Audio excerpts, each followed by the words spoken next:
Yaka na Cameroun, yaka na Nigeria, yaka na Ghana, misala ba ofuta 2000 3000 na secteur pétrolier. Otiki biloko nyonso na Kinshasa, okoma kuna babotoli au passeport calvaire et bandit.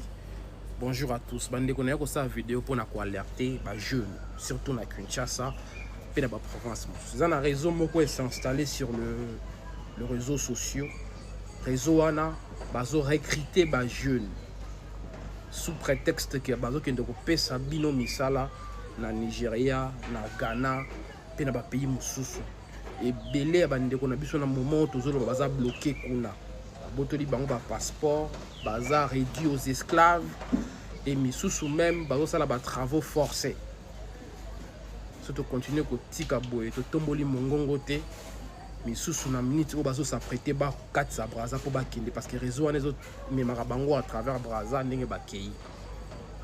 Alors biso to sangani ba jeune entre autres il y a Ronsia Koukiel, il y a moi, il y a d'autres personnes pour to télémer la réseau wana.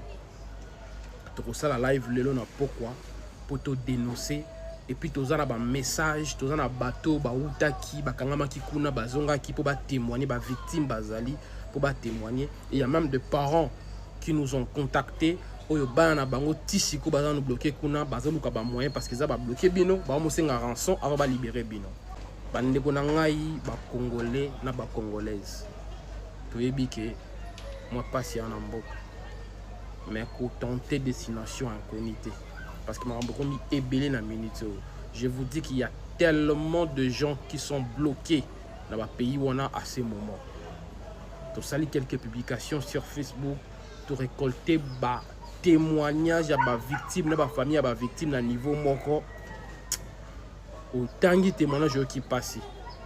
Alors tu s'est décidé de combattre fléau. Alors tu s'est retrouvé l'élo na 22h na page TikTok ya Rosia.